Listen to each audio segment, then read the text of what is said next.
কবি নজরুলের জীবনে দুজন নারীর উপস্থিতি খুব গভীরভাবে লক্ষ্য করা যায়। এর মধ্যে একজন হলেন নার্গিস এবং আরেকজন হলেন প্রমীলা দেবী। নজরুলের হৃদয়ের দুই সারথি, একজন চাঁদ তো অন্যজন নীল সরোবর। তো প্রিয় কবি নজরুলকে তার প্রথম স্ত্রী নার্গিস একটি পত্র লিখেছিলেন সেই কুমিল্লা থেকে। বিয়ের প্রথম রাতে নজরুলের চলে যাবার অনেক দিন পর সেই চিঠির উত্তর নজরুল দিয়েছিলেন একটি গানের মাধ্যমে। যারে হাত দিয়ে মালা দিতে পারো নাই, কেন মনে রাখো তারে, ভুলে যাও তারে, ভুলে যাও, ভুলে যাও একেবারে।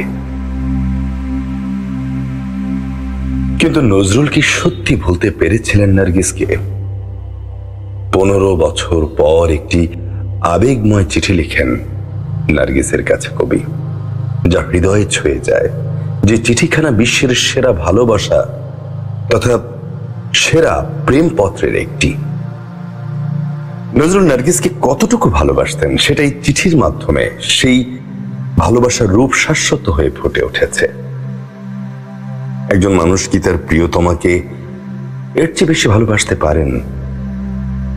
নজরুল দৌলতপুরে বসেই 160টি গান এবং 120টি কবিতা রচনা করেন। তার সেই কবিতাগুলোর মধ্যে যেগুলো উল্লেখযোগ্য সেগুলো হচ্ছে যেমন বেদনা, অভিমান, অবেলা, অনাদ্রিতা, বিদায় বেলা প্রভৃতি। তাই নজরুলের জীবনে যদি নার্গিস না আসতেন, কবি নজরুলের জীবনে যদি নার্গিস না আসতেন, তাহলে হয়তো বাংলা সাহিত্যের ভান্ডারে এই অমূল্য সম্পদ থেকে আমরা সবাই বঞ্চিত হতাম। নার্গিসকে লেখা কবির সেই প্রথম এবং শেষ চিঠি। 106 upper Chitpur road, gramophone rehearsal room, Kolkata, 1/7/1937। Kalyani আসো, তোমার পত্র পেয়েছি সেদিন নববর্ষার নব ঘনসিক্ত প্রভাতে। মেঘ মেদুর গগনে সেদিন অশান্ত ধারায় বাড়ি ছড়ছিল। 15 বছর আগে এমনই এক আষাঢ়ে এমনই এক বাড়িধারায় প্লাবন নেমেছিল, তা তুমিও হয়তো স্মরণ করতে পারো। আষাঢ়ের নবমেঘপুঞ্জকে আমার নমস্কার। এই মেঘদূত বিরোহী যক্ষের বাণী বহন করে নিয়ে গিয়েছিল কালিদাসের যুগে রেবা নদীর তীরে, মালবিকার দেশে, তার প্রিয়ার কাছে। এই মেঘপুঞ্জের আশীর বাণী আমার জীবনে এনে দেয় চরম বেদনার সঞ্চার। এ আষাঢ় আমায় কল্পনার স্বর্গলোক থেকে টেনে ভাসিয়ে দিয়েছে বেদনার অনন্ত স্রোতে। যাক, তোমার অনুযোগের অভিযোগের উত্তর দেই। তুমি বিশ্বাস করো, আমি যা লিখছি তা সত্য। লোকের মুখে শোনা কথা দিয়ে যদি আমার মূর্তির কল্পনা করে থাকো, তাহলে আমায় ভুল বুঝবে, আর তা মিথ্যা। তোমার উপর আমি কোনো জিঘাংসা পোষণ করি না। এ আমি সকল অন্তর দিয়ে বলছি। আমার অন্তর্যামী জানেন তোমার জন্য আমার হৃদয়ে কি গভীর ক্ষত, কি অসীম বেদনা। কিন্তু সে বেদনার আগুনে আমি পড়েছি, তা দিয়ে তোমায় কোনোদিন দগ্ধ করতে চাইনি। তুমি এই আগুনের পরশমানিক না দিলে আমি অগ্নিবীণা বাজাতে পারতাম না। আমি ধূমকেতুর বিস্ময় নিয়ে উদিত হতে পারতাম না। তোমার যে কল্যাণ রূপ আমি আমার কিশোর বয়সে প্রথম দেখেছিলাম, যে রূপকে আমার জীবনের সর্বপ্রথম ভালোবাসার অঞ্জলি দিয়েছিলাম, সে রূপ আজও স্বর্গের পরিজাত মান্দারের মতো চির অম্লান হয়েই আছে আমার বক্ষে। অন্তরের সে আগুন বাইরের সে ফুলহার কি স্পর্শ করতে পারেনি। তুমি ভুলে যেও না আমি কবি, আমি আঘাত করলেও ফুল দিয়ে আঘাত করি। অসুন্দরের কুৎসিতের সাধনা আমার নয়। আমার আঘাত বর্বরের কাপুরুষের আঘাতের মতো নিষ্ঠুর নয়। আমার অন্তর্যামী জানেন, তুমি কি জানো বা শুনেছ জানি না, তোমার বিরুদ্ধে আজ আমার কোনো অনুযোগ নেই, অভিযোগ নেই, দাবিও নেই। তোমার আজিকার রূপ কি জানি না, আমি জানি তোমার সেই কিশোরী মূর্তিকে, যাকে দেবী মূর্তির মতো আমার হৃদয়ে বেদিতে অনন্ত প্রেম অনন্ত শ্রদ্ধার সঙ্গে প্রতিষ্ঠা করতে চেয়েছিলাম। সেদিনের তুমি সে বেদি গ্রহণ করলে না। পাষাণ দেবীর মতোই তুমি বেছে নিলে বেদনার বেদি পাঠ। জীবন ভরে সেখানেই চলেছে আমার পূজা আরতি।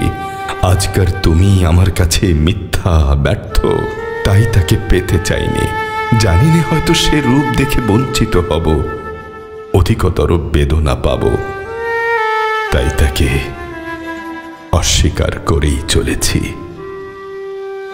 দেখা নাই হলো এ ধুলির ধরায়। প্রেমের ফুল এ ধুলি তলে হয়ে যায় ম্লান, দগ্ধ, হতশ্রী। তুমি যদি সত্যি আমায় ভালোবাসো, আমাকে চাও, ওখান থেকেই আমাকে পাবে। লাইলি মজনুকে পায়নি, শিরি ফরহাদকে পায়নি, তবু তাদের মতো করে কেউ কারো প্রিয়তমাকে পায়নি। আত্মহত্যা মহাপাপ, এ অতি পুরাতন কথা হলেও প্রেম সত্য। আত্মা অবিনশ্বর, আত্মাকে কেউ হত্যা করতে পারে না। প্রেমের সোনার কঠিন স্পর্শ যদি পেয়ে থাকো, তাহলে তোমার মতো ভাগ্যবতী আর কে আছে?